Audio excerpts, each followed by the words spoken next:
Bonjour Steve Amara, Salut Franck, comment ça va? ça va très bien. C'est toujours un plaisir pour nous de t'avoir. Ça fait longtemps qu'on n'a pas eu des nouvelles sur l'agribusiness en Afrique. Je me doute que beaucoup de choses se passent. On a quelques informations ça et là qui annoncent des projets un peu partout en Afrique. Donc ma première question, elle est vraiment celle-là, c'est de savoir, est-ce que tu peux nous donner quelques actus sur l'agribusiness en Afrique? Ouais, très bien, merci Franck. Alors ouais, c'est vrai que ça fait un moment qu'on s'est à la communauté Congossa, même si on a eu l'occasion de se voir il n'y a pas très longtemps, lorsque j'étais voir les gros Congossa, justement à Montréal. Tout à fait. C'est dommage qu'on n'ait pas eu assez de temps parce que bon, les occupations fait que on n'ait pas pu discuter plus profondément de ça, mais bon, qu'à ça ne tienne, toujours bien de s'adresser à la communauté. Alors, sur l'actualité agri-business en Afrique, je ne vais pas trop parler de parce que ça c'est la partie technique, c'est juste un événement très marquant qui s'est passé la semaine dernière, qui s'est terminé vendredi. Toutes les personnes qui s'intéressent à l'agribusiness ont dû en entendre parler, c'est l'Africa Green Revolution Forum, Ok. tenu entendu à Arusha de mémoire pendant 3 jours et qui réunissait autour de la table des hommes politiques, des activistes, des entrepreneurs, des investisseurs, pour discuter de comment est-ce qu'on peut amener l'Afrique à réaliser une révolution verte. Ce que D'accord. j'ai aimé dans cette conférence, c'est que ce n'était pas simplement sur la question agricole en tant que telle. C'était vraiment de prendre l'agriculture de façon durable et l'ensemble de la valeur ajoutée alimentaire pour voir comment, à chacun des steps, les entrepreneurs, les investisseurs, les ingénieurs pour la partie technologie verte, par exemple, la gestion d'énergie renouvelable, peuvent intervenir dans la chaîne agroalimentaire pour qu'in fine, la sécurité alimentaire en Afrique subsaharienne soit renforcée.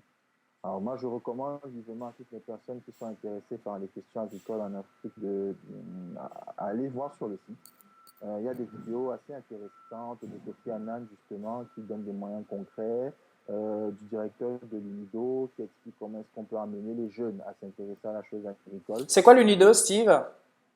United Nations International Development, Donc, c'est un organisme en fait dont les missions consistent en quoi exactement? dépend de l'ONU, Ok, et dont la mission est de renforcer, donc, d'advoquer, euh, de militer, voilà, de militer pour une agriculture plus forte dans le monde, qui d'accord. s'intéresse aux questions africaines, parce que l'Afrique, c'est la partie de la terre où il y a le moins de terres utilisées. Oui, oui. Donc, oui, je recommande vivement d'y aller, d'aller sur ce site, d'aller sur leur site Twitter, il y a des informations très intéressantes. D'accord. Super. Mais je pense que tu nous donneras sûrement le lien de leur site. On le mettra dans l'article qui accompagnera cette vidéo pour justement faciliter la tâche aux intéressés dans la communauté Congossa. Parce que je pense que c'est vraiment important d'être au courant de tout ce qui se passe, de toutes les initiatives qui sont faites au niveau de l'Afrique, du point de vue de l'agribusiness. Eh bien, très bien. Merci beaucoup pour ce résumé rapide. J'aimerais maintenant savoir, enfin, mon âme, que je sais qu'on avait récemment, enfin la dernière fois qu'on s'est eu, il y avait déjà des choses qui se passaient de votre côté. Il y avait quelques investissements qui étaient annoncés. Je pense que tu as également pris beaucoup de temps pour peut-être construire un plan d'action pour 2012-2013.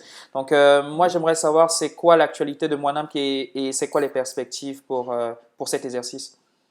Alors, très bien. On a eu l'occasion de participer à pas mal de conférences à Paris à propos de ce que moi-même est en train de faire. Moi, à l'African Business Club à l'École supérieure de commerce de Paris et mon associé Joël, qui s'occupe également de la partie investissement, était sur Africa 4 pour exposer un petit peu notre vision et donner notre avis sur l'agriculture africaine et en particulier sur le Maroc.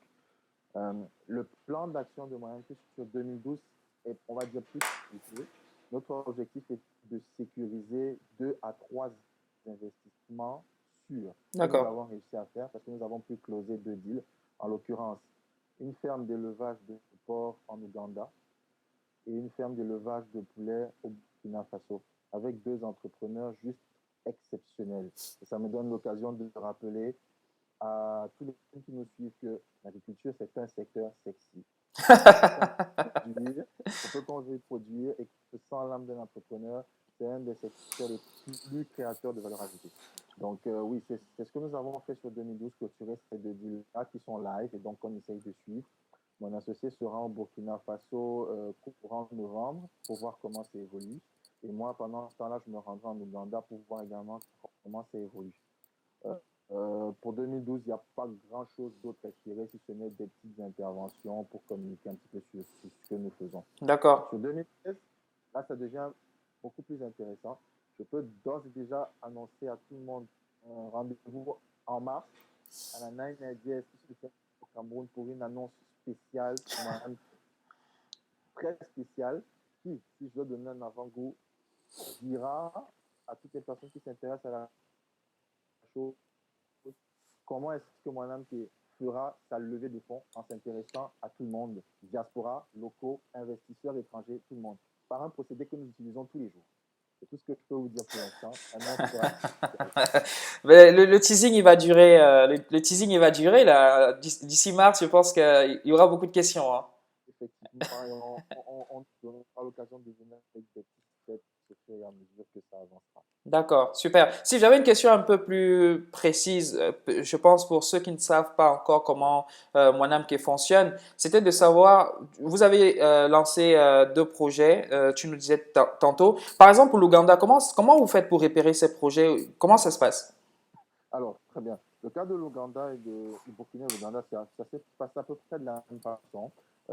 Moi-même qui a eu la chance, dès sa création, d'avoir une très forte interaction avec les Peace Corps aux États-Unis. Ok, Et nous avons donc été repérés par la plateforme, une plateforme qui a été créée par des anciens Peace Corps aux États-Unis, qui rassemble autour de la table des personnes d'horizons divers, mais qui ont pour intérêt de développer l'agriculture africaine. Alors à partir de là, les producteurs ougandais sont rapprochés de nous. L'entrepreneur burkinabé, enfin en l'occurrence elle est libérienne, mais elle entreprend au Burkina Faso, s'est rapproché de nous. Et c'est comme ça que nous avons pu travailler ensemble. Alors effectivement, on a reçu un parterre de projets, mais ce sont les seuls entrepreneurs qui nous ont paru sérieux, ouais, crédibles, ouais, avec une réelle avancée par rapport à nos objectifs qui ne sont pas que pécuniaires. ouais, ouais, bien sûr. Cherchons aussi à créer de la valeur ajoutée sociale. Et c'est ce qui a cliqué avec ces deux entrepreneurs-là. D'accord, très bien. Ok, j'aimerais finir avec l'actualité très très prochaine qui arrive. C'est les Congossa Live Series, la deuxième édition que nous allons organiser au Cameroun à partir du 4 janvier. Et nous aurons l'honneur sûrement de t'avoir. Euh, alors, je sais qu'on en a parlé en privé, toi et moi, de quelle est la meilleure façon de présenter les activités de Mwanamke et l'entrepreneuriat en Afrique. Et tu disais tout à l'heure, l'agriculture, c'est un secteur, c'est plutôt sexy d'ailleurs comme Oui. activité. À quoi peut-on s'attendre pour janvier? Parce que tu nous as envoyé au 4 mars, à mars 2013. Ouais, pour janvier, à quoi peut-on s'attendre déjà? Alors, dans l'immédiat, en janvier, je vais bien entendu présenter à ceux qui nous feront l'honneur de participer à cet événement, présenter un petit peu plus en détail ce qu'est Mwanamke en tant qu'activité d'investisseur, mais aussi activité de production. Parce que j'aimerais pas que les gens voient Mwanamke au sens capital investissement classique où on gère l'outil de production. Ce qui nous intéresse, nous, c'est produire. Et à partir de comment est-ce que je présente ce que c'est que la production de valeur ajoutée concrète à travers la chaîne alimentaire, pourquoi est-ce qu'on entreprend et comment est-ce qu'on sélectionne les secteurs dans lesquels on décide d'entreprendre. Ce sur quoi moi je vais insister en particulier, c'est de dire à toutes les personnes qui seront là, l'entrepreneuriat, à mon sens, c'est essayer autant que faire se peut de mélanger ce qu'on sait faire, donc compétences techniques, ce qu'on aime, c'est-à-dire la passion, et créer quelque chose qui enrichit les autres et qui nous enrichit. Pas que financièrement, j'insiste beaucoup dessus. Super, Steve. Merci beaucoup pour ta disponibilité aujourd'hui. Je sais que ton emploi du temps sera très, très, très chargé pour les prochaines semaines. J'espère que tu vas nous accorder encore un peu de temps pour nous donner des nouvelles sur Mwanamke, sur ce qui se passe, parce que Évidemment, c'est un projet qui nous tient à cœur. évidemment, ce sera toujours avec plaisir, Franck. Merci beaucoup, Steve. T'en prie, allez, à bientôt. À bientôt. Au revoir.